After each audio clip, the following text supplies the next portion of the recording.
Hello everyone, my name is Laura Smith and I am your host today. Welcome to Network's webinar, Nanoimprinting. This webinar is being recorded and we will provide you with instructions on how to access the recording and slides as soon as they are available. This webinar is brought to you by Maytech Networks. Networks is a part of Maytech, a member of the Division of Academic and Student Affairs at the Maricopa Community Colleges, and funded in part by a grant from the National Science Foundation. Let's get started. If you're familiar with Illuminate, please raise your hand. Okay, I see that some of you are not, so we'll quickly review some of the key features. Here is a screenshot of what your Illuminate session should look like. Notice the whiteboard. This is where the presentation slides will be shown. Now let's look at the chat box. The chat box is where you should type in questions and comments. Be sure to send them to this room so that others can follow along the conversation. I'll keep track of any questions so that we can address them as time permits and during question and answer breaks throughout the webinar. The participants box shows a list of everyone who is logged into this webinar. You might notice colleagues, and it's okay to send them a personal note, but be aware that the moderator and presenters do see all comments typed into the chat box. Finally, right below the chat box are emoticons. This is another way for you to interact with us. Feel free to use them throughout the presentation. And if you're asked to raise your hand again, you do so by pressing this hand and arrow button right next to the emoticons. Now, let's start by giving a round of applause to our presenter. And we're going to welcome Michael Lasecki, the Executive Director of Maytech, and he is going to introduce our presenter to us today. Mike? Thank you, Laura. You know, it's my pleasure to join on the webinar this morning. This whole topic of nanotechnology, and in particular this focus on nanoimprinting, is something that a few years ago was just in the laboratory, and now I see it, as others do, emerging into real products, emerging into high-volume manufacturing across a whole spectrum of disciplines. So it's our pleasure to work with the EV group, and in particular Ron Miller, who's joined us this morning. Ron is the Business Development Director at the EV group and responsible for a lot of the cool and interesting things that are happening at that company around the country and internationally in the field of nanoimprinting. So Ron, thanks very much for joining this morning. I'm going to now turn over to you. Yeah, thank you very much, Mike. I appreciate the invitation, and thank you, Laura, for setting this all up, and thank you all for attending. So, as Mike mentioned, my name is Ron Miller. Currently, right now, I have the role at a company called EV Group, which is a semiconductor equipment company of nanoimprint lithography, or we'll truncate it into NIL from here on out, Business Development Manager. And in terms of my background, I basically started out after high school going into the Navy. I served in Naval Intelligence for about 4 years during the Persian Gulf War. And after that, I went, or rather while I was in the Navy, I had the pleasure of being in a squadron where there were a lot of pilots and folks who were involved in the technical realm. I also, while I was in the Navy, read this really neat book called Engines of Creation by K. Eric Drexler that talked about the coming era of nanotechnology, and it really sparked in me the desire to go into a technical field. So following my tour in the Navy, I went to the University of Illinois and did a 4-year degree there in chemical engineering. Graduated from there, moved quickly into the semiconductor equipment industry, and over the years, I've worked in a variety of different roles, but currently right now, and for the last 7 years, I've been with EV Group, working to kind of commercialize and bring to high-volume manufacturing this very interesting nanoimprint lithography technology. And so when I'm not doing that, I like to do some fun stuff in the ocean. Here I'm actually spearfishing for yellowtail, free dive spearfishing Channel Islands, and then This is a recent trip that I took to New Zealand. We went abalone diving and got caught in a hailstorm, which was a pretty interesting event, a lot of fun. Today, we're going to have basically 3 sections to the discussion, 3 sections to the presentation. So we'll start off with a nanoimprint lithography overview, and then we'll quickly move to what equipment and processes are available for NIL, and then talk about probably the most interesting part, I think, is some of these markets and applications that NIL is being used to enable different technologies. And I think I really want to leave you with 3 things from this discussion. The first is that NIL is an emerging technology that has been around for a while, and it's now moving into mainstream manufacturing.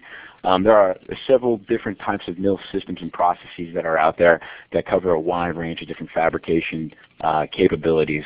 And then finally, that NIL patterning is going to enable a lot of exciting new technologies that will improve our day-to-day lives. So let's get started.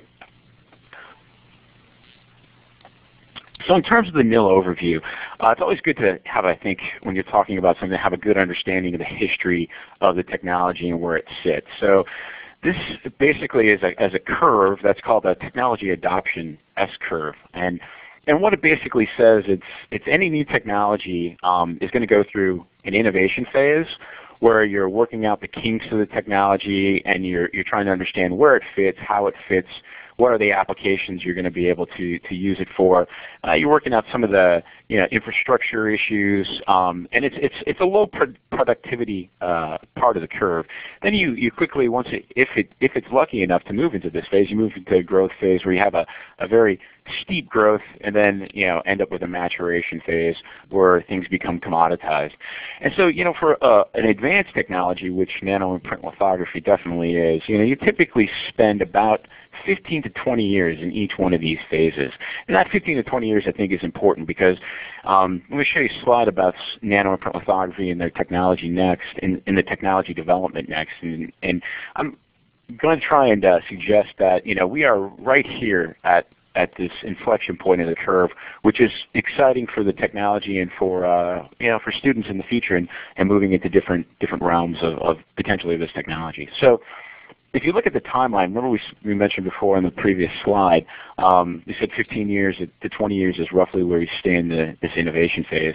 Well, it just so happens that this is the 15th year anniversary, or the 15th birthday of nanoimprint lithography. In fact, it was first proposed by a professor, Dr. Stephen Chu at Princeton, in 1996. Not long after that, EVG brought their first NIL systems to market with a microcontact printing system that went out to IBM, and I'll explain what microcontact printing is in a bit. Not long after that, we followed up with a hot embossing system, or HE system, and that was put into Cornell University, and the technology was developed from there on out as well. In 2007, we actually went into our first high-volume manufacturing with imprint lithography into something called wafer-level optics, and we'll explain that more in the future as well in the presentation. So where are we at with the technology right now in 2011? So if you look at all the people that are out there that are doing nanoimprint lithography, we're approximately over 400 systems that are in the field. EVG, which is the leader in the field, has over 150 systems in the field that are actually doing this technology on a day-to-day basis. Most of the systems that were in the field in the past were targeting research and development and prototyping systems. And now what we're starting to see is that not only have we moved into production or moved into production with some of these micro and macro imprint capabilities, but we're also starting to see the first true nano systems shipping it for high volume manufacturing, and we expect that to happen late this year or early next. So what is nanoimprint lithography, and how does it impact the industry? So to put it plainly, nanoimprint lithography, or NIL, is a simple, fast, and cost-effective method of patterning on the macro scale. And here we have a silicon wafer that's been patterned with an imprint lithography technique. This is one of these wafer level optics stamps that allow you to make wafer level cameras that go into your cell phones.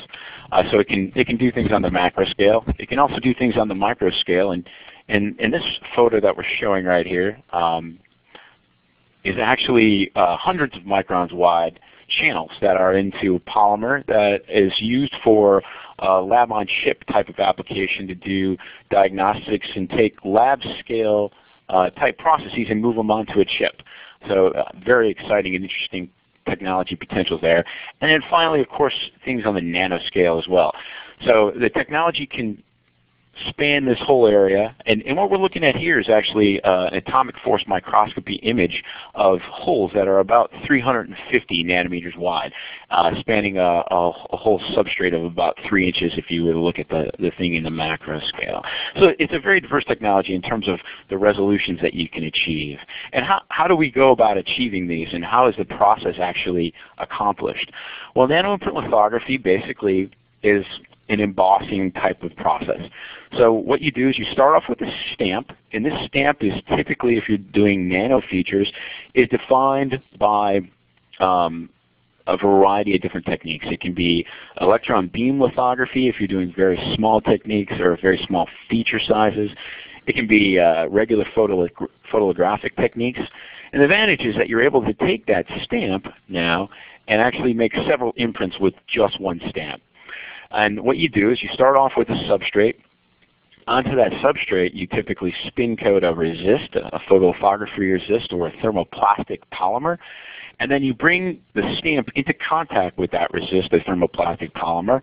You either go through a UV exposure or a thermal exposure, and I'll explain the difference of what the difference is between those two in a little bit. And then once you're done, you de-emboss the stamp, and you're left with essentially the inverse of the stamp features now inside your resist. So now you've patterned a structure into a substrate that you can now go and do a variety of back-end processing techniques with. Hey Ron, it's Mike. I'm sorry to interrupt you there. Does that stamp ever have trouble letting go after it's been pressed into this thermoplastic stuff? No, it absolutely does, and that's a materials problem that is taking a while to solve. So there's a couple different ways of going about solving that problem. It depends on what material the stamp is actually made out of. So if the stamp is, let's say, a glass or quartz material, or even a silicon material, you can go and actually vapor deposit an anti-stiction layer, basically a Teflon-like layer onto the stamp. We have also moved away from that into more polymeric type materials that have low surface energies to begin with. So we actually start with a master stamp, and from that master stamp we make a submaster, and then we use that to go ahead and do the imprint. And that submaster would be a polymeric material with inherently low surface energies. So that's an excellent question. Then let's talk real quick about what are the three approaches to nanoimprint lithography. So there are basically three ways of going about doing it. I'll give a quick overview here, and then we'll go into a little bit more detail in the next section. But so the first process that we'll talk about is hot embossing. And hot embossing basically is taking a stamp, as we mentioned before, and then a thermoplastic polymer, which is this thin red line here. And what you do is you heat that stamp, and they bring them into contact, you apply a fair amount of force, and you heat that whole stack up above something called TG, or the glass transition temperature of the polymer. The polymer will then flow, and then it'll flow and take the form of that stamp. You then cool down below that glass transition temperature where the polymer is now hard, and then you de-emboss. And again, you're left with the inverse features of the stamp now inside your thermoplastic polymer. If we've achieved at EVG resolutions about 50 nanometers with this particular type of technology. UV nanoimprint lithography is a bit different. It's a room temperature process. And what you do is you start off with a stamp that is actually UV transparent and typically optically transparent as well. The resist now, instead of being a thermoplastic polymer, is actually a polymer that is of low viscosity. So you typically deposit it onto your wafer. You bring the stamp in contact with the resist.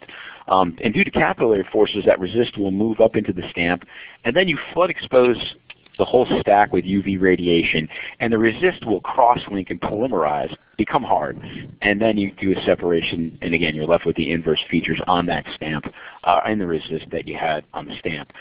It's a low-force regime. It's, again, room temperature, and the resolutions that you can achieve are basically the best resolutions possible with imprint lithography, all the way down to 10 nanometers. Microcontact printing is actually a stamping technique, and this is actually, as I mentioned before, the first system or type of system that we shipped out into the market back in 1997. And what you do is you start off with a stamp that has elastomeric and porous capability, and you bring that into contact with a particular type of biomolecule that you want to transfer. Typically thiols is a good example. Those thiols stick to the stamp. You bring that in contact with your substrate, and basically the ink, whatever you've inked onto the stamp, transfers onto the substrate. Again, this is a room temperature, low force regime, and we've achieved resolutions down to about 50 nanometers with this particular type of imprint lithography. Hey, Ron, go back one slide for a second. It's Mike again. Absolutely, Mike. So this, if I were to explain this to my students, like this microcontacting, I could say it's like when you were a kid where you got a stamp set of blocks, you know, and then you press it into the ink and then you stamped it on the paper. It's that simple in concept? It in essence is that simple in concept. It is exactly that. So you are taking you're taking a particular chemical, you're bringing it onto your stamp, you're bringing that stamp into contact with your substrate, and you're leaving that material onto your target substrate. So it's that simple in concept, and obviously in practice it's a lot more difficult due to the materials that are involved. But yeah, it's pretty much that straightforward. Okay, thanks. So the next thing I want to talk about are what are some of the alternative patterning technologies? What are the competing technologies out there with imprint lithography? And decided to put this in terms of how do they sit in value proposition in terms of how do they sit in terms of cost in comparison to throughput? Now we could have some other axes up here, performance, resolution, etc. But we're going to just look at these two for the time being to give you an understanding of where nanoimprint lithography sits in terms of the value chain and what's its value proposition out into the market.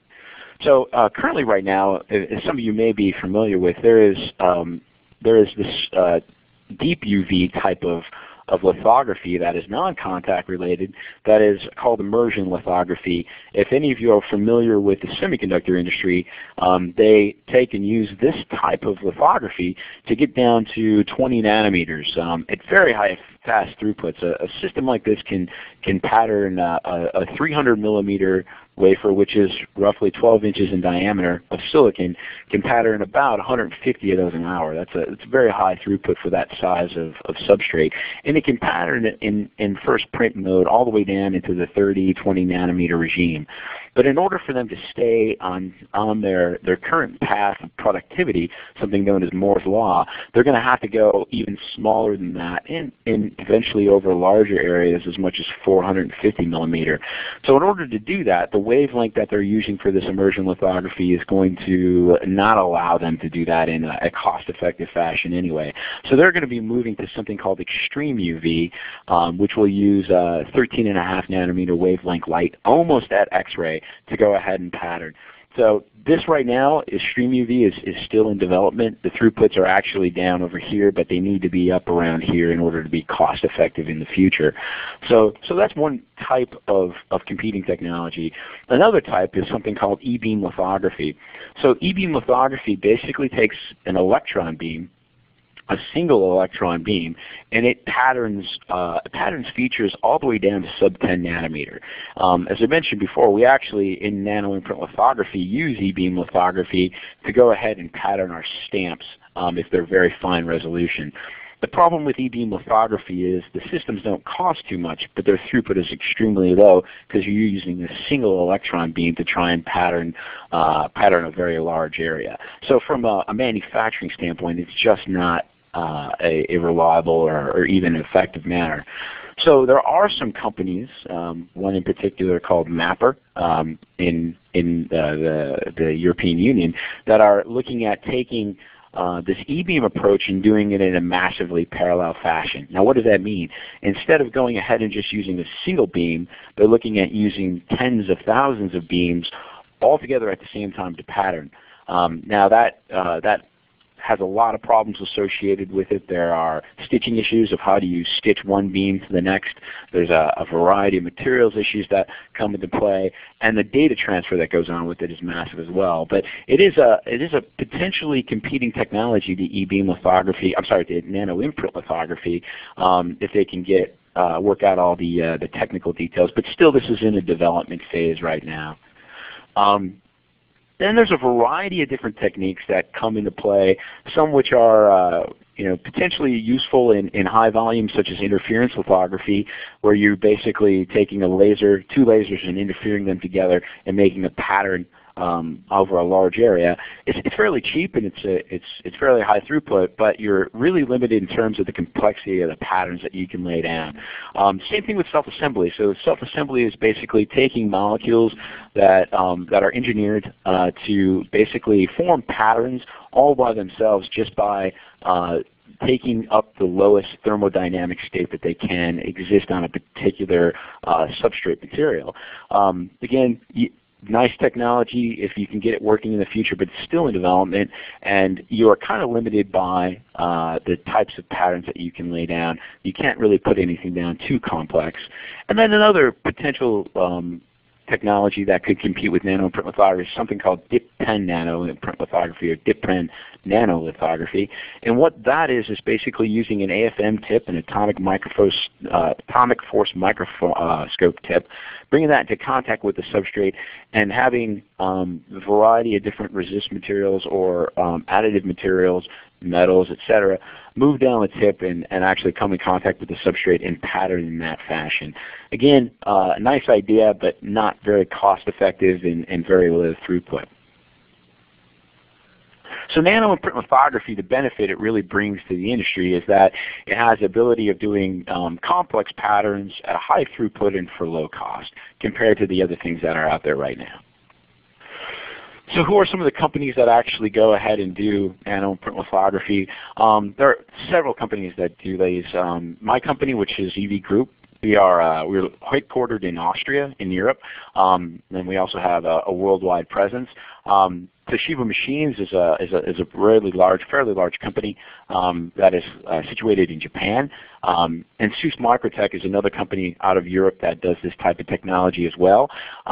What these three companies have in common are that nano-imprint lithography is not everything that they do. In fact, it's a small portion of what they do, but it's a growing technology. But they have resources and to go and move these things into high volume. And indeed, these companies right here are the ones that are really kind of pushing things to higher volume. The next set of companies, or how we break them out, are companies that are strictly focused on nano-imprint lithography. We have Obducat, which is a Swedish company. They're actually a public company.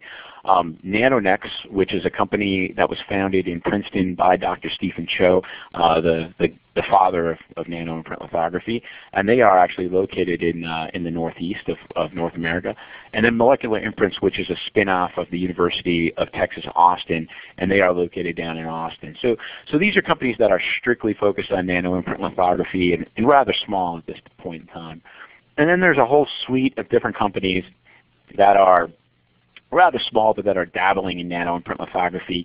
AML is a materials bonding company that focuses on hot embossing as well. OAI Instruments is a company that's located in the Bay Area here in the States, and they have some UV nano-imprint lithography. Kim is a Korean manufacturer that dabbles in imprint lithography as well, and then a couple of others.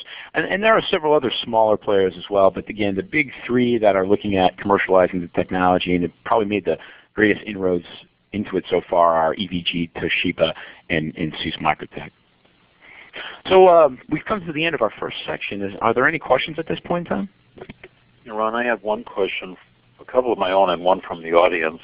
They're curious about, give me a sense of the cost of, if I want to buy a nano-imprint lithography machine. Correct. And I want to do fairly high volume work. Well, what's that baby going to cost me? You're probably talking about $2 million. somewhere between $2 to $2.5 million. Depending on the process, depending on what you're trying to integrate, it could be less. If you're trying to just do nanoimprint lithography, and let's say you're doing UV nanoimprint lithography, you can probably get away with a system in the $1.5 million range. If you're trying to do more complex things where you're trying to, let's say, integrate different functionality, you're talking the system that's north of $2 million. I better save my pennies. Yeah. I'm gonna do that. Hey, I had another question. You mentioned that these things are coming into use now, into applications, into high volume manufacturing. What is the big challenge then? Has it been development of the market? Has it been development of the technology? A combination? Where's the challenges that have the thing started in '96, as you said, and now it's turning on quite rapidly? What's been the barriers? Yeah, I think there have been several. It hasn't been just one thing in particular, and you mentioned a couple of them. So, there's obviously the challenges of the technology itself. So it's a pretty wide and varied technology. So, materials, understanding how materials integrate with each other, understanding how, let's say, a particular stamp de-embosses effectively, understand how certain resists behave, all come into play. And refining that over the years is for a particular set of applications is rather difficult. And then there's just the infrastructure in general. So if you, let's say, have a large company that wants to go and will take a look at nanoimprint lithography and incorporate it into their production schemes, they're not going to do it until there is an infrastructure in place that's going to be able to produce the materials from in a high volume fashion. So over the years, that innovation phase isn't just innovating in terms of coming up with new ideas, doing R&D. It's also coming up with new materials, coming up with and developing the supply chain infrastructure, which is incredibly important. So one other question, it's sort of the comparison between HE, the embossing, and NIL. What makes the decision there? Is it just a matter of NIL is capable of smaller feature sizes, or how do I distinguish what I want there? It's usually going to be what your back end or downstream processing is requiring. So feature size does come into play. If you're going to try and do extremely small feature sizes, you're gonna trend towards UV nanoimprint lithography. But if you're looking to go ahead and form a lab on a chip, and you're trying to do it in a cheap fashion, and let's say you're making that particular material on glass right now, you're going to go and structure that into a polymer, that same structure into a polymer. One of the typical polymers is a polymer called COC, or cyclic olefin copolymer. That's a very popular one right now. And you're going to need to hot emboss that to make those structures happen. You're not going to be able to do that via UV nail. So it really is defined by a combination of what you're trying to do in the back end in terms of processing and your feature size. Okay. We've got a question about applications, but you've got a whole section on applications coming up, so I'm going to hold that question. Why don't you go ahead now? Okay, very good. Thank you. So this is the second session, and here we're going to talk a little bit about the equipment and the processes in a little bit more detail. So let's start off with hot embossing, as that's the first process that EV group actually got into. And I'll go over in a little bit more detail when I spoke about it earlier in the overview slide. But again, so what we're talking about with hot embossing is a process that uses fairly high contact force, actually this should say 6 instead of 100, but up to 600 kilonewtons of force. 600 kilonewtons of force would be roughly an elephant standing on, let's say, something the size of a quarter.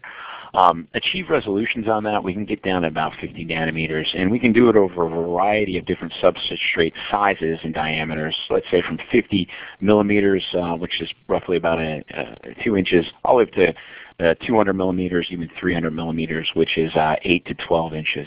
And so what you basically start off with is you start off with a top heater. You start with a piece of equipment that has a top heater and a bottom heater. These are typically resistive heaters. You have a stamp that can be a variety of different types of materials, but that stamp has a pattern on the front of it, like I mentioned before. And then you start off with a polymer. And this polymer can be a bulk polymer, so this whole stack here could be a bulk polymer, the same material, or it could be a polymer that's spun onto a wafer, and that's what we're illustrating right here. The difference would be really what size features are you trying to put into the resist itself, or sorry, to the polymer itself.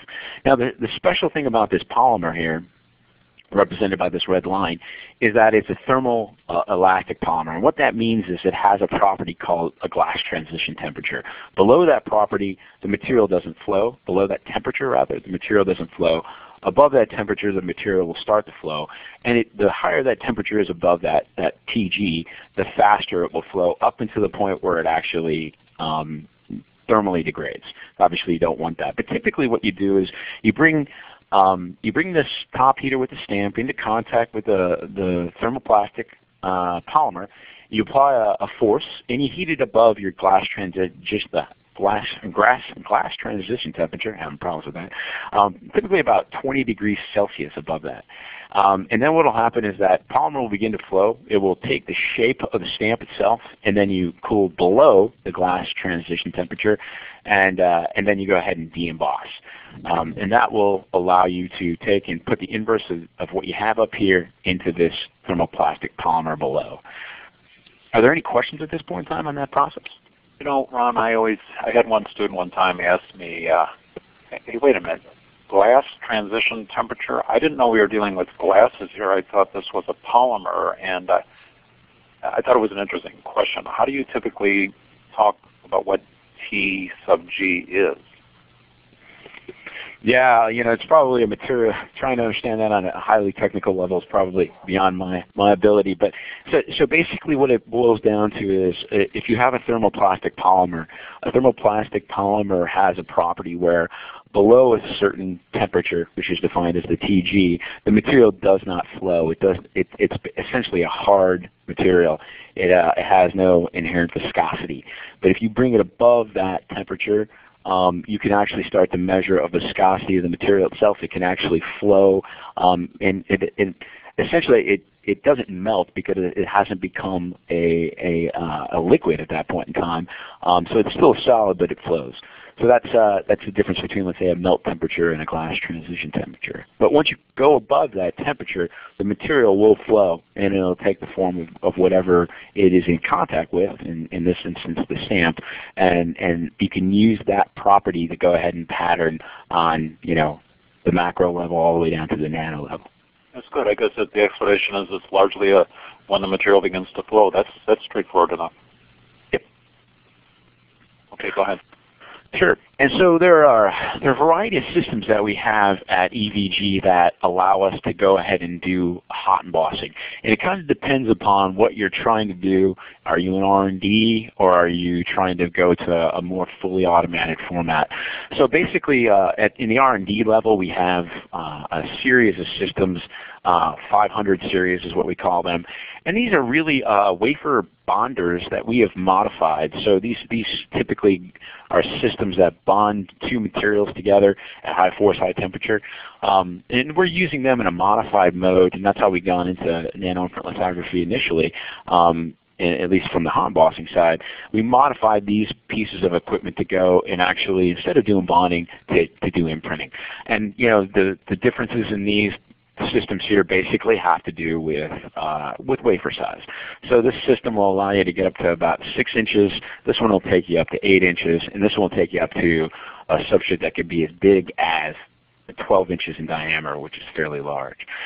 Once you move out of that regime and you go into a more automated format, we have actually just last year we shipped the first of a kind system, this EVG 750, which is the world's first fully automated hot embossing system. And by that I mean you can move your stamps in and out of the system in an automated fashion. You can move your substrates in and out of the system in an automated fashion. And you can de-emboss and do all the necessary cooling that needs to go on with chucks, etc., in an automated system. So literally the user just has to put your materials into the system and press a button and you can walk away. And then, in the future, what we envision is using our automated bonding cluster system called the Gemini tool in a fashion where you can integrate a variety of different processes onto one platform for hot embossing. So the Gemini would allow us to do things like clean, coats, align, and plasma activate or activate the surface to make it more sticky with one system and in a cluster type fashion. Very good. And so the different thank you. So the different resolutions that you can achieve with hot embossing really span the realm from the larger scale, which would be in the micron. So these again are kind of polymeric channels that have been made inside of a bulk polymer, going all the way down the range to 50 nanometers. And right here you can see a 50 nanometer structure, a line that's about 100 nanometers high and goes off for quite some distance. And the interesting thing about this is we're actually able to, some of these working stamps or soft stamps that I mentioned before, we typically started off using them in UV nanoimprint lithography. We've been able to move them over to hot embossing because they have thermal stabilities up to roughly 200 degrees C, and typically your TGs are well below that. So you're able to go and emboss these structures as well. And that allows us to emboss over larger areas and allows us to emboss down to smaller feature sizes as well with very easy, facile de-embossing at the end because these particular working stamps have low surface energy. From the UV nil side, again, I'll just describe the process really quick. So what you do is you start off with a stamp. The stamp is, again, it's transparent in the UV spectrum. It's typically also transparent in the optical spectrum, which allows you to do alignment, which is very nice. And what you do is you deposit a resist onto the substrate. Typically you spin coat it, but it can also be drop dispensed using machines that are not different from ink jetting that you would see on a printer. And then you basically bring that stamp into contact with this resist. Again, it's a low viscosity resist, so it seals the cavities of your stamp just via capillary action. There's a small force applied, but not much, 1 to 100 newtons. And then you basically flood expose this whole stamp and resist substrate platform with UV light. The resist has a photoinitiator inside of it that basically allows the polymers to cross-link and become hard, and then you de-emboss. And whatever, again, was on this substrate here, or on the stamp here rather, is now, the inverse features are now inside your resist.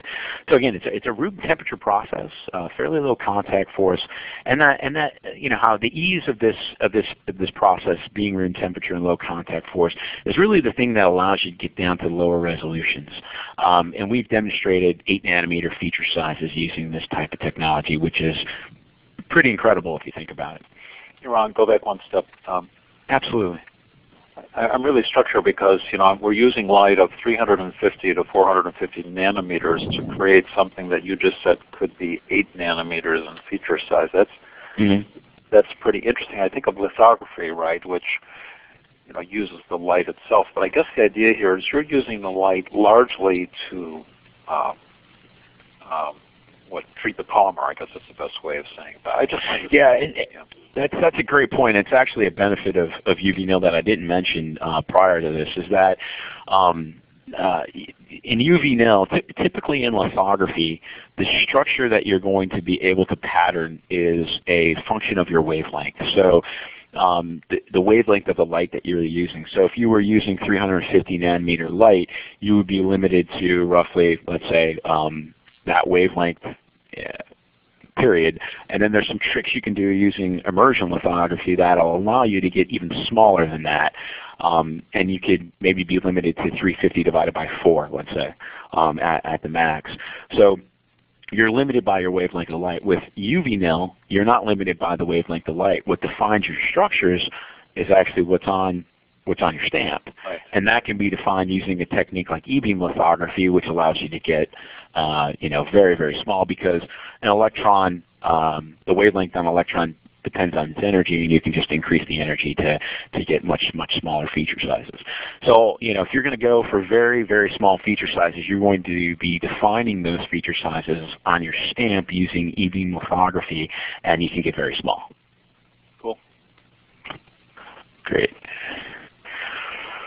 So then the systems that we can use to do UV nil are, oops, apologize about that, are basically a variety of some of the standard systems that we have out in the marketplace. So all of these four right here are again, systems that we had prior to, or types of systems that we had prior to going into the nanoimprint lithography realm. These three systems in particular, the 620, the 6200, and the IQ aligner, are basically mask aligners that are used for standard deep UV photolithography on a 1x scale. What that means is you're exposing the whole mask or the whole substrate in one time rather than stepping across the wafer like you would with an immersion lithography system or a UV scanner. And so what we've done is we've basically modified these to allow us to use them for imprint lithography. The EVG510 we saw in the slide before, a couple slides back, for Hotboxing. What you can do with the 510 is this head here that is typically providing your force.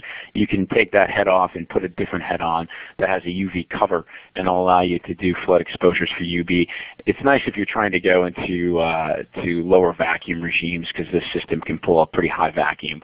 And then stepping up the scale in terms of different capabilities completely is a tool we have called the EVG770, and that system is called a nil step and repeat tool. So all of these systems here basically define your patterns in one single step, and you're limited by your stamp size basically, whereas this will allow you to take a very small stamp and step and repeat that across a large area, and usually will give you very, very tight alignment as well. So if you're going for very tight feature sizes and you're going for very very fine alignment, you would use a system like the EVG770. In terms of resolution, you can go from, again, a wide variety. So we use this technique to make these wafer level optics. So it's kind of hard to see here, but this is a lens. Then I'll show you a better example of that when we get to the application section. But we're talking feature sizes in the millimeter range. And then we can take that all the way down again to 8 nanometers. As you're moving down this spectrum, the process flows are relatively the same. The material sets will change depending upon what the application is in terms of what type of stamp you're going to be using, as well as what type of resist. So I think that completes UV nil. Are there any questions on UV nil? I think we're okay. I had the question that you just addressed on resolution, so I think we're good there. Okay, very good. And then finally we have microcontact printing. So again, let me go over and explain what microcontact printing is. And typically with microcontact printing, what you have is a stamp that is, instead of a thermoplastic polymer, you have a polymer that is an elastomer, and that elastomer is typically molded in a different process and then put onto a back plane. And what that stamp does, and typically what the material we use here is something called polydimethylsiloxane, or PDMS for short. And the nice thing about PDMS for this particular application is that PDMS will absorb materials. And so one of the things that it absorbs really well is our thiol groups. So typical application here is to take this PDMS stamp and ink it with a thiol group, which is the orange that you're seeing here represented in this particular photo, or image rather. You bring the two into contact, and you can actually do alignment here, which is a nice aspect of microcontact printing as well. And what will happen is through managing the chemical interactions of the interfaces, the stamp will actually leave the thiol groups onto the surface of your substrate, and then you can move it off and do some follow-on processing. And what this will allow you to do is put down different types of biomolecules. It is actually, in terms of the usage, microcontact printing is probably less than 5% of the systems that we have in the 150 systems that we have in the field. But as biotechnology starts to become a more widely accepted field and is growing in terms of requirements, we're seeing that there's a lot of interest in this this type of printing technique. So we think this is going to be a really growing field for us in the future. Again, it's at room temperature. Contact forces are fairly low, and we've achieved resolutions down to 50 nanometers. And here you can see some work that was done at IBM with our very first tool that was actually put in the field. And what happened here is where this substrate would be, there was a gold layer deposited prior to the thiol deposition with the microcontact printing, and wherever the stamp and thiol touched the gold, a self-assembling monolayer formed, and then you were able to go and chemically etch away the gold in the non-regions where the thiol was at, and that's how you pattern the substrates and you formed your very low resolution features. In terms of microcontact systems at EV Group, we use the exact same systems that we would use to do UV nil. The processes are really similar in terms of the mechanics, so that allows us to kind of combine off of the same type of infrastructure, which is nice. So basically, again, the 620 is a system, a mask alignment system, and here we have it in a configuration that allows us to do microcontact printing.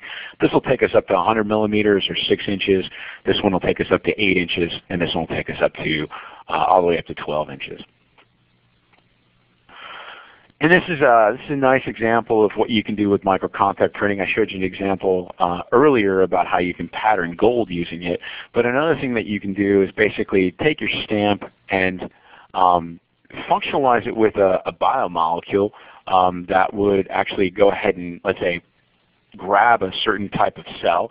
So you could structure post via a hot embossing technique, and then on top of that you can structure your self-assembling monolayers of capture molecules, and then as you flow a certain reagent or certain liquids against it with target cells, those target cells will actually stick exactly where you want them to, and then you can do whatever analysis you need to do on the cells at that point in time. So I think that covers the second section where we're talking about processes and equipment. Any questions at this point in time? I'm very interested in the upcoming session on applications. You just started to touch on it, but before we go there, how 3D can I make things? 3D technology is getting a lot of buzz in the semiconductor world these days. How do I think about this in a 3D sense?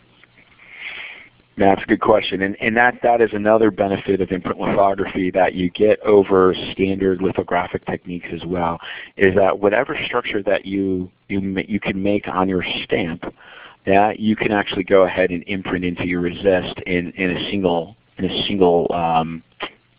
step. So you can and we do imprint 3D structures.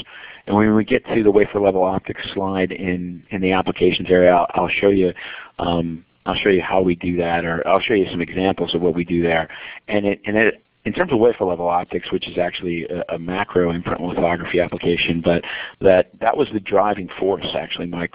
The ability to go to 3D structures was the driving force for putting that into for switching from a standard kind of etch reflow methodology for making these lenses to being able to, which are basically spherical or nearly spherical, to going to imprint lithography molding techniques which allow you to make highly aspherical curvilinear structures, which we'll show some examples of. So that's an excellent question. Thank you. Well, just go ahead and take us into the application section. This would be good. Yeah, so I think this, as far as I'm concerned, is the most exciting application of what you can do with imprint lithography. So we mentioned these wafer level optics. Wafer level optics go into something called wafer level cameras. In fact, one of the biggest growth areas for us have been cell phones and cameras and cell phones, and I'm going to show you an image here real quick of why exactly that is. So we have customers right now. This is truly an imprint lithography, albeit at the macro/micro area, that is in high volume manufacturing. So we have customers that are shipping several million of these lenses a month, and I believe every lens that is going into an iPhone 4 is actually being molded on our equipment. It's kind of exciting. So what is the benefit? I mean, why do people go to wafer level cameras or wafer level optics? Well, before, if you had a camera module, if you remember 10 years ago, even not that long ago, cameras were a lot. Cell phones were a lot thicker than they are right now. A lot of the reasons why they were so thick and so bulky had to do with their camera module. So this shows what a camera module used to look like, the conventional camera module. And this was something that was basically put together by hand, one camera at a time. So you would have your CMOS image sensor, which would be at the bottom here, and then you would literally stack lenses on top of it, and then you put a casing around it, and hook it up to your motherboard or your PCB board and your Capton output, and you put that into a camera somewhere. Again, all operated and done by hand. Now what they do instead is they mold the lenses via a UV molding technique. That's how we play in it. And this is all now put together on a wafer level. And you can see by doing that the efficiencies you get in size. And so this shrink from here to here has been one of the main reasons, or let's say a large contributor to why cell phone form factors have shrunk so much over the last several years, or allowed the cell phone makers to put a lot more functionality into a particular cell phone, into a given form factor.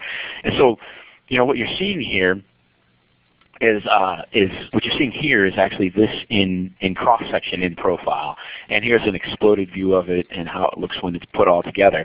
But it's kind of interesting what we have. So what we have here is a CMOS image sensor with through silicon vias and backside contacts, which allows for and actually that's a big market for us as well in the non-imprint side. But what we have here is basically a glass wafer that's been diced up, and another glass wafer that's been diced up. And the blue regions are actually the lenses. As you can see, we're not talking about the standard kind of lenses that we normally think about in spherical form. These are highly aspherical, curvilinear structures which allow you to better manipulate the light and put it where you want to be. And these are glass spacers that keep the glass wafers in proper distance in between each other, as well as from the CMOS image sensor. So this is an enabling technology that uses imprint lithography in high volume manufacturing, and changes what we do on a day-to-day basis, and changes the capability we're able to wield in the palm of our hand, which is pretty exciting. Yeah, I want to get one of those iPhone 4S's, Ron. I heard that not only is the phone cool, but the cameras are a real step up as well.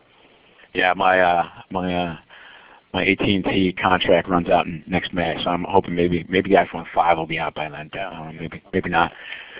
The next area that I'll talk about in terms of imprint lithography, and this truly would be a nano imprint lithography application, would be in data storage. So what you have in front of you here is a hard disk drive. Those of you familiar with computers will know what this is right off the bat.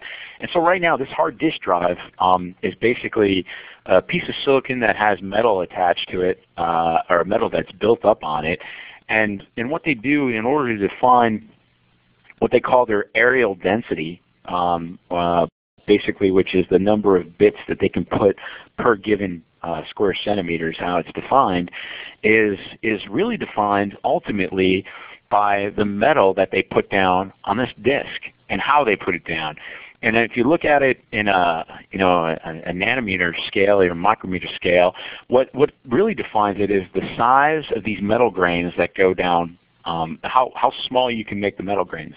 The smaller you make a metal grain, because you need a minimum number of metal grains to define a bit, the smaller you can make your bits.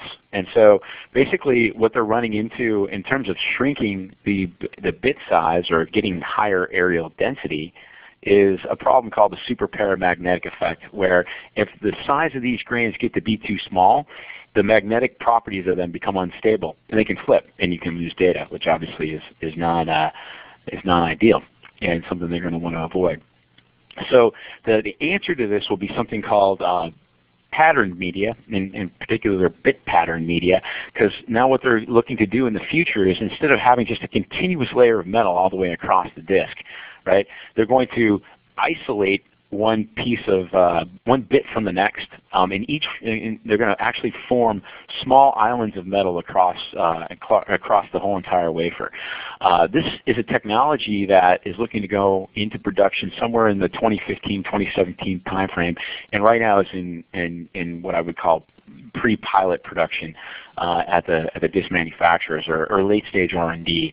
And the amazing thing about this is that each one of these islands here is going to be roughly 12 to 10 nanometers in diameter.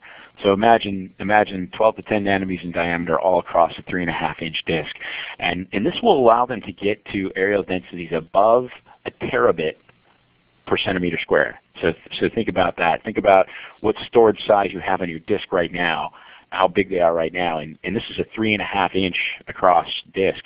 Getting down to a terabit per centimeter square is just kind of mind-boggling. But nanoimprint lithography is really the only way to go about making these bit pattern media applications in high volume in a cost-effective manner. And just for reference, there are approximately 1 billion hard disk drives made every year going out to the market. So it's large market potential. The next application that's gaining some high volume potential anyway for nanoimprint lithography is high brightness LEDs.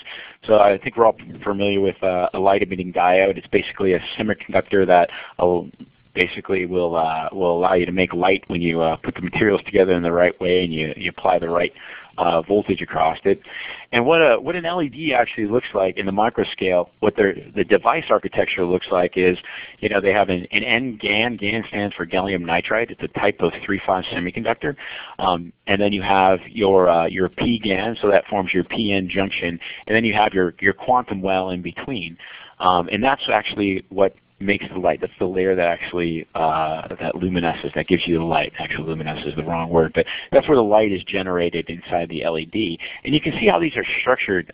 They're basically rectangular pads. You have a contact pad going down to your N layer, and you have an electrical contact pad up onto your P layer. And basically, you apply a voltage, and current flows, and light is made. So that's basics of an LED. And where nanoimprint lithography comes into play, and two areas in LEDs is the first, and probably the application that will go to high volume. Probably early in 2012, and there's already, I would say, in pilot production volume, is something called pattern sapphire substrates, or PSS. And what happens is these GaN layers, these gallium nitride layers, or 3-5 layers, are actually growing on a substrate of sapphire. And there is a lattice mismatch, which means that the atomic lattice of the sapphire doesn't necessarily match up well with the gallium nitride. So when you try to grow the gallium nitride on it, there's stresses that are grown in this layer, and then there's dislocations that grow. So there's basically areas where the lattice is no longer constant, the crystal isn't constant. The more of these dislocations you have, the less efficient your LED will become. But what you can do is you can actually go and pattern the surface of this sapphire. And now, instead of growing on what would be a crystallographic plane, that is this one right here, you're growing on this crystallographic plane, which better matches the GaN crystallographic plane. And you get a much lower dislocation density, which gives you a higher efficiency with your particular LED. Now, the smaller these structures are, the more efficiency you'll get in terms of the more surface area you have to grow on. And so right now they're doing these things in the 3 to 5 micron range, and they're looking to make them and move them to the 500 to 300 nanometer range. And so they're going to use imprint lithography to do that. So end of 2012, early 2013, you're probably going to start seeing LEDs that are on the marketplace that are made using EVG equipment with patterned sapphire substrates. Another way of increasing the efficiency is something called quasi-photonic crystals. And what that does is it takes this top layer, the P-GaN, and it structures it at the nano layer in sub-wavelength, so it's roughly about 300 nanometers in diameter, each one of these holes. And what that allows it to do is basically it changes the index of refraction on the top of this P-GaN layer up here. And typically a lot of the light that's lost in an LED basically comes from the light coming up and reflecting off of this P-GaN air interface, and then basically being lost to total internal reflection, and they're going off the sides, which is not ideal. You want the light coming out at you. And so what these quasi-photonic crystals do is they change the effective index of refraction at this P-GaN air interface and allow more light to go directly out towards where you want it and increase efficiencies. Any questions on any of that, Mike, or anybody from the whole LED thing? Boy, you go into the store now and you can start.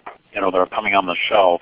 Of course, they're $39 for an LED light bulb, but nonetheless, there's this political thing, right, that they're no longer going to be making incandescents. I guess that's going to really drive this whole area. And everybody hates the compact fluorescent bulbs. I think, well, I shouldn't say everybody, but I think it's a cool technology. So. Yeah, it is really cool. The EU, it either goes into effect now, or I think it basically goes into effect over a period of time in the next year or so, has an outlawed standard incandescent bulbs. So LEDs and compact fluorescents are going to be the big drivers of lighting, just general lighting in the future. And then there's a whole variety of different TVs, projectors, etc., where you really need high brightness, and high brightness comes into play. Another area where you can use imprint lithography and nano-imprint lithography is in the photovoltaic world. Typically right now, depending on the type of technology, where the light is actually formed is in an area called a heterojunction. And that heterojunction typically it doesn't have a lot of order to it. And the more order you can put to it, the higher efficiencies that you can get. And so one of the aspects of photovoltaics that could be impacted by imprint lithography would be to go and pattern this heterojunction to increase surface area, as well as to have a more efficient flow of electrons and holes, and higher efficiency in terms of what how many watts you can pull out for the amount of light that's actually coming and impacting upon the surface. So it's a little bit in the earlier stages, but definitely a potential application. And then another realm where we see this technology impacting on a larger scale is basically nanoelectronics, particularly potentially on the memory side. So as we mentioned before, we have a couple of different standard lithography techniques that are being used for high-end electronics or high-end ICs, integrated circuits, right? So we have the immersion lithography, which is kind of running up against a boundary of capability in terms of resolution. Definitely going to hit a wall in terms of capability and or productivity, somewhere in the next few years in the 20 nanometer range. But going down and making them smaller, moving into that, teen nanometer range, there's a new technology that's going to be needed. On the forefront of that would be the extreme UV that we talked about before. But there's a lot of problems with that technology. And so there is a potential then for nano-imprint lithography to come in and define those features at a very small size on a very obviously large scale. And another benefit of nano-imprint lithography to do that is its ability to not only make very small feature sizes, but to make very small feature sizes right next to very large feature sizes as well. So that gives you a patterning flexibility that you wouldn't have with other types of lithography. So it's still in its nascent stages, I would say, for nanoelectronics. It's probably a few years out. If EUV gets going and they can get the economics to work, it probably won't happen in nanoelectronics. But if it does, it's an extremely large potential market. So some other applications that UV and hot embossing can be used in are to define gratings for displays. So if you're able to make a grating across a large area, and these gratings are down in the the sub-wavelength range, so we're talking 200 to roughly 350 nanometers, you're able to go ahead and really knock out 4 or 5 steps in making the backplane of a display. So it would be a very large application, again, not only in market size but also in area, and a huge efficiency boost and productivity boost for the display manufacturers. These gratings can also be used in a variety of different areas. This is a grating that's defined on top of a VCSEL. A VCSEL is a vertical cavity or surface emitting laser rather. And actually these are the type of lasers that you use on your mice. So the mouse-driven or the laser-driven mice that we use with our computers. In fact, I'm using one right now while we're talking. And this is an application that is in, I would say, low volume manufacturing right now with actually a competing system of ours in Europe. They're taking and they're defining these very small feature sizes over very large areas and moving it into volume production. So that's pretty exciting as well. And then you have a whole host of passive photonic devices, ring resonators, arrayed waveguides, photonic crystal wave paths as well, waveguides as well. And these all go into something called the photonic integrated circuit, where these are basically the devices that handle your internet signals after they come out of the cables and managing that signal going into your computer. It's all something called coherent optics. So there's many applications where imprint lithography can be used to improve those types of devices, and probably a little bit further out in terms of manufacturing, but target probably the 2014, 2015 range. Another interesting device, this is something that we moved into a manufacturing agreement with a company out of San Diego last year called Shrink. This is a stem cell growth device, and what we have here is basically a polymer plate that you can kind of see through this well plate here. So it's a polymer sheet in the back that takes up basically this area that I'm defining with the arrow.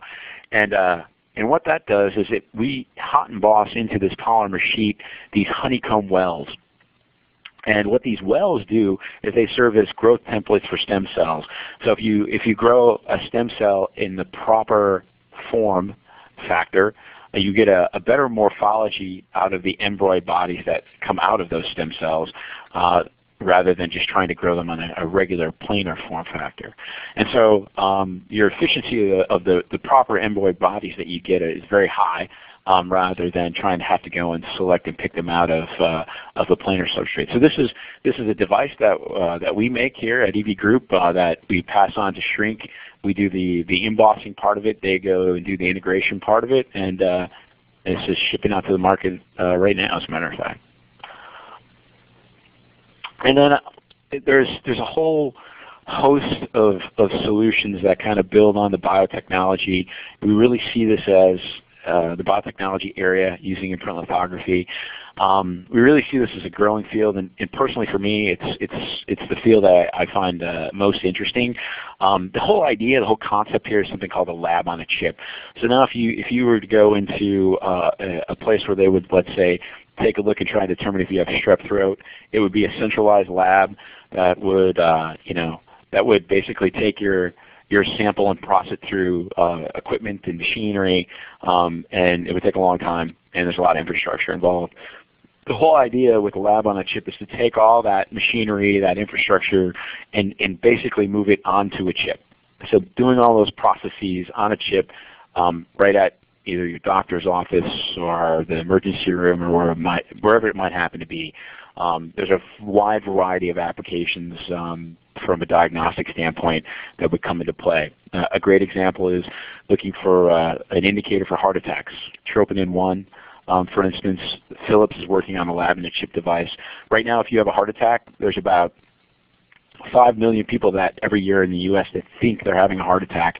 They go in to the emergency room, get admitted. It takes about half an hour to an hour for them to figure out whether or not they do, and it turns out only a small percentage of them actually are having a heart attack. So that's extremely inefficient and very costly, obviously. And obviously, if you are having a heart attack, you want to find out as soon as you possibly can, right? So what they're looking at now is developing devices that are going to look at that troponin indicator and be able to give you an answer in 5 minutes rather than waiting an hour or longer. And they'll be able to do it rather than having to take you in the doctor's office or the emergency room to do it. They can do it right there in the ambulance while you're heading to the office or the emergency room. So that's one example, and obviously there's several others. One that we're working on with a partner in developing the technology to help manufacture is a lab on a chip that's designed to look for something called circulating tumor cells, or CTCs. So what happens with what a CTC is basically is if a person is suffering from cancer at a primary tumor site, if that cancer, for whatever reason, decides to metastasize and spread, the way it does it is basically the cells move into your bloodstream, and they move through the bloodstream, and they get caught. If they can, typically most of them die. They get filtered out, or they get killed by your immune system. But if they can stick to a wall of the capillary and go through a process called extravasation that move out of the capillary into the intercellular fluid, they can form a secondary tumor site, and that's how cancer metastasizes or spreads in our body. Well, it'd be great if you could actually go and determine if you have cancer, how many CTCs you have in your body, because that determines where you're at in terms of your therapy. If your tumor is metastasizing at all, a higher number of CTCs it tells you basically that you're in a worse off state than if you have a lower number of CTCs. If you're undergoing a therapy, if your CTC counts are going down, it tells you that your therapy is working. So right now there's only one technique out in the market. Johnson & Johnson has a system called Cell Search that is able to count CTCs. It's the only one approved by the FDA right now. But there are a slew of companies out there that are working on microfluidic techniques that are basically lab-on-a-chip techniques that can be fabricated using our equipment that allow you to count the CTCs in a very efficient method. So basically, you take a blood draw, you run this through the chip. This is an example of a chip right here that does this. So the blood comes in this way and moves across. This area in here is called a capture bed. There's a immunological type capture where you put a molecule on the surface of these polymers that actually grabs a hold of a CTC. And it really is a separation problem because there's about 1 CTC to 100 CTCs for every billion red and white blood cells that are in your blood. So separating them out is very difficult. But if you can separate them out, you can count them and understand where you're at in terms of your therapy or where your disease progression is. The next state after that is basically to be able to gather all these cells up and do genetic analysis on it and tell you not only, for instance, my uncle just came down with kidney cancer that's metastasized to his lungs. When they found out he had the problem, they didn't know if it was lung cancer that had metastasized to his kidneys or the reverse. And good for him, it's the reverse because kidney cancer is actually much more treatable than lung cancer. But in order to find out, they had to go in and actually biopsy a piece of his lung and do the analysis. This would allow you to do it with just a simple blood draw. So it's very exciting technology and stuff I personally am proud to be part of helping to bring to market. So right now our EVG 750, which is in a partnership with a Canadian partner of ours, is out there helping to manufacture these types of devices and bringing them to market, which is I think pretty exciting. So this is basically my conclusions. As mentioned before, pretty much 3 points I was trying to get across during this discussion. Number one, NIL is emerging technology that really is on the verge of moving from the R&D and pilot production roles into volume manufacturing, and I think we are right on the cusp of that as we speak, which is an exciting time for the technology because if that is the case, going back to that growth curve, there's going to be just an explosion of growth in this technology over the coming years, next 2 decades. There are several different types of NIL systems. I hope I got across to you what they were and what processes can be performed with them. I know it's pretty complicated and there's a lot of different ins and outs to it, but I hope I got the general gist across that you have a hot embossing technique, you have a UV NIL technique, a microcontact printing technique, and they can do different things for different types of applications. And then finally, NIL patterning really, and we just showed a few examples before, really does enable a variety of exciting new technologies that are going to be coming to market in the next several years and that are going to impact our lives on a daily basis. So it's pretty exciting to be a part of it. And I thank you for giving me the time, Mike, and to come in here and explain to you what I do on a day-to-day basis. And I thank the audience for sitting through and listening to me. So I appreciate your time. Well, thank you, Ron. Fascinating presentation, and you definitely are an expert in the field, so we're thankful to have you with us today. No, my pleasure. At this time, we're going to ask our audience to type any questions into the chat box. And Ron has provided his contact information, and I assume, Ron, that you would welcome any follow-up that our audience may have directly with you or about the products that you mentioned today. Absolutely. Just send me an email to that address, and I'll gladly answer what I can. Okay, great. As questions are coming in, we're going to take care of one matter of business before we go. I have brought up a quick survey on the screen, and we're going to ask our audience to please take the survey that's up on your screen right now. It'll just take a couple minutes, and while you are doing that, Ron is going to address the final questions that we have for him. So, Ron, we have a question. How do you put the circuit patterns on the stamp in one-step process? Yeah, so it's a good question, and typically, as you know, sometimes you actually this isn't a one-step process. Sometimes these processes are done in layers, right? But if you're looking at the nano electronic process in particular, or the nano electronic application in particular, what you would do is you would take a stamp, and for that particular stamp you would use a quartz or glass stamp, and that you would actually define those structures onto that quartz stamp using electron beam lithography. So that E-beam lithography technique before that I mentioned, you would actually use that to define the structure using an E-beam lithography technique, and then that stamp would then be used to make your imprints. Okay. I hope that explains the process. Yes. I don't know if it's Lee or Lei Tang. If I answered your question, or if I didn't answer your question, please go ahead and follow it up with a follow-on question. Okay, great. We have another question. What is the order of increase in production quantity or dices on a 300 micrometer wafer? I'm assuming mm is micrometer. By using millimeter. Yeah. Sorry, millimeter wafer by using nil versus traditional litho.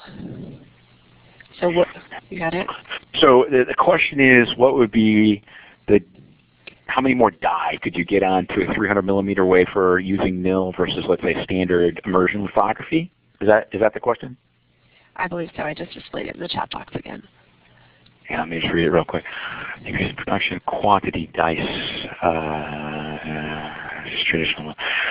Yeah. So that's a tough question to answer, because usually what you do, the die don't necessarily shrink when you can get smaller and smaller feature sizes. What they usually do is they use that smaller and smaller feature size to put more and more transistors or functionality onto that die. And actually the die can over time get larger and larger. So it really does depend on the application. But for instance, right now, if you look at a standard immersion lithography system, you're able to go ahead and define patterns, and it gets more complicated than that, because they can actually do double and triple patterning and make smaller feature sizes than physics will allow them to do by basically cutting the device in half.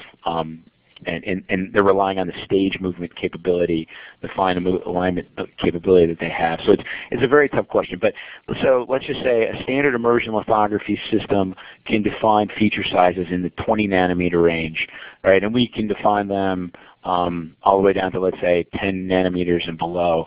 So the die shrink would be, roughly, since we're talking area, it's a squared function. So it would be that change squared, basically. But in reality, the die aren't going to shrink like that, because they're going to go and they're going to toss more functionality into those devices. So the die will probably stay the same. But I hope that gives you an understanding of, so when you compare the potential shrink, it would be a function of the delta between what we can do and they can do squared divided by the current feature size. Okay. If that makes sense. Yes, and we have two more questions. If I had $1 to invest in a company, should it be in equipment, materials, or applications? Oh man, I am not an investor, so I could maybe what you should do is take 33 cents and put it in the equipment company, 33 cents put it in the materials company, the other 33 cents and put it in the applications company. It's a good question, and I really, that's out of my realm to really tell you what. But I think the answer is this. I think that what she's getting at is, where is the innovation or where is the growth going to happen? And I think if you look at it's going to happen in all those realms. I think the materials folks usually, if you want to get the biggest bang for the buck for a nil application, the materials and equipment guys, the ones that are actually taking this stuff to market, really nil is a small percentage of what they do right now. So if you're looking to get the biggest bang for your buck in terms of imprint lithography, I'd go for the applications. You're also taking your biggest risk, though, obviously. So. Got it. Okay, and finally, what are the skills, knowledge, and abilities we should make sure our graduates have so they can work in this field? Yeah. So, other than the standard skills that I think are so important, sometimes even more important than the technical skills, which is the ability to communicate well, present well, write well, project manage. I think those are all extremely important. That's probably in anything you go into.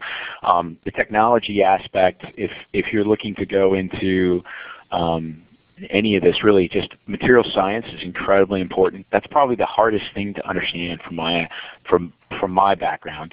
I think typically it's a very multidisciplinary field. So understanding electronics, if you're going to be on the equipment side, is incredibly important. Also understanding electronics, if you're going to be on the design side for the applications, can be very important. Understanding chemistry, particularly biochemistry, is going to be very important for the life sciences applications if you're going to be going into those applications for input lithography or anything. So it really depends where you're going to be heading. Understand the mechanics is really important if you're going to be running the tools or if you're going to be building the tools.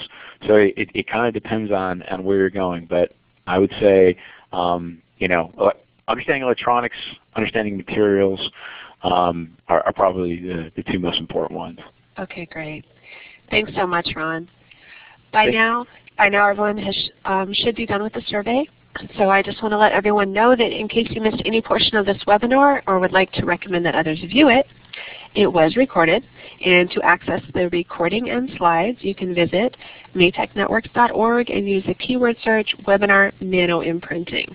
We will also send you an email with that information. We'd like to make you aware of our upcoming webinars. December 9th is instructional gaming, and then we go into February with entrepreneurial development and creative career planning. Those are available on our website, again at maytechnetworks.org. And if you attended the live version of this webinar and would like a certificate of participation, you can email Lynette Gahiola at domail.maricopa.edu. I'll type that into the chat box in just a moment. And finally, let's give a final round of applause to Ron Miller, our excellent presenter today, a very fascinating topic. Thank you all for attending. That does conclude our webinar presentation. Thanks so much, Ron. And thank you. Appreciate your time.